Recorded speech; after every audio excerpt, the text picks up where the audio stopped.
All right, we're live. Hi. I'm up. That's a good way to start on the topic of love. What are some of the ways that you express love or that you know you're feeling love? Oh, there's lots of different kinds of love. I mean, one can love a pet, and one can love a significant other, a brother, a parent, and I think they're all really different. So, and you feel them differently. Okay, give us an example, like describe the difference in the feelings. I think, I can only answer for myself, but, Yeah. When it's a significant other, it's definitely a thing of wanting to be around that person and liking their reactions to things and wanting to contribute your own. And I don't know, it's this desire to really meld parts of your life. So that's a really different kind of thing, and I guess I know I'm feeling that when you're thinking about the person when you're not with them. I don't think I do that so much for pets, but love for pets is kind of more like, I almost see that like curating something that you admire.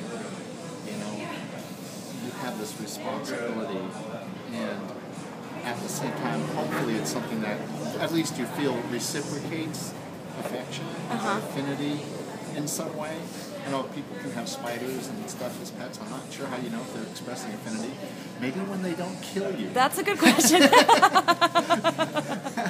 Are we going to blame the spider for being a spider? No, we can't. But I think people admire the aesthetics of the creature, even when it's not a universally recognized thing or not a commonly recognized. They still have an aesthetic about the creature they admire, and so they want to assure its well-being. Yeah. And it's a different kind of thing. It may or may not even really be love, but I'm sure people love their spiders and things like that.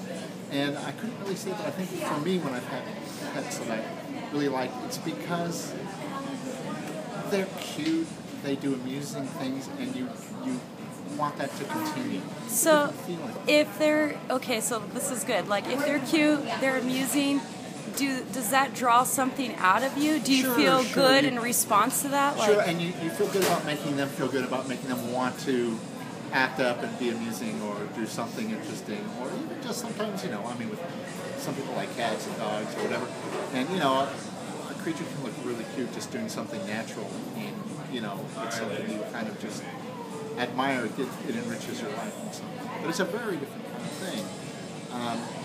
So would you say that the love that you're describing between a person, like where it gives you the desire to kind of want to join with them and have them more in your space, you don't have that same desire with like the cute dog or the cute puppy? You're not really interested in understanding it.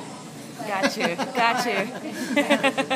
And in finding things that you like to do together. I mean, with a creature like that, there are very predefined things, generally speaking. I mean, that what the intersection of your lives is likely to be like. Whereas with a person, it's much more a journey of discovery. How do you know when a person loves you? How do you know when you're feeling loved? Like, is that something you can feel, like beyond what they may say to you? I personally think you can. I think you get a sense. I mean, I know for me, I've been, validated when I thought someone was thinking about me in a similar way, and I mentioned that while I thought about you. I said, well, I thought about you, and you're going, yeah, I knew that. Okay. And you can't really say how that worked, but you knew it was true. Would you say you felt it versus knowing it? You knew it more than you felt it. Gotcha. And yeah, there's a sensation.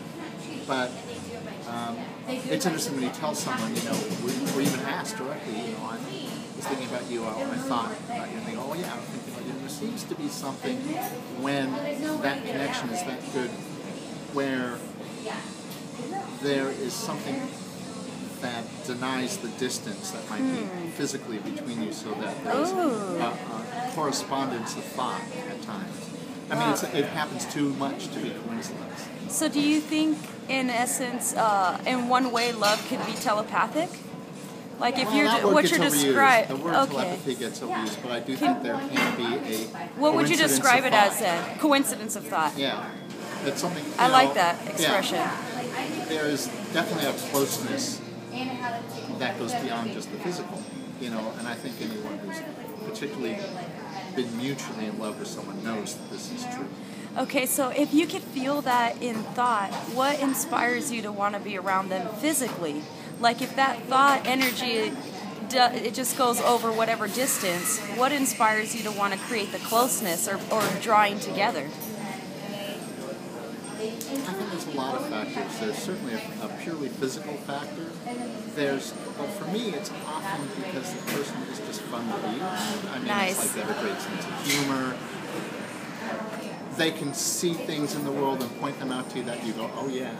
And you can do the same for them, of course. And for me, there's a lot about, again, coming back to amusement, just amusing each other, just the way you are for each person really kind of tickles the other person in a way that they find pleasant, you know? And Wow. so I think, I certainly know that can be part of it. It shouldn't be one-sided. That gets to be very draining Yeah, after a while. And I suspect for both parties, actually. yeah. It's something where you each feel that you've topped the other in some way, and that amusement factor, and you know the other person still could do that. Yeah. And I think when that's part of it, you're really getting the best of that relationship, because you're tapping into, to me, humor is kind of uses everything of the intellect. It tells you a lot about the person's intellect and interests and their breadth. And when that clicks on a very natural basis, I think you have a power that can overcome a lot of the obstacles and vicissitudes that come up in any relationship. Wow. Thank you. Well, I really appreciate you sharing with us how you express love and just your ideas on relationships and the variations on love. And it's really interesting stuff. Thank you for your time. You're welcome.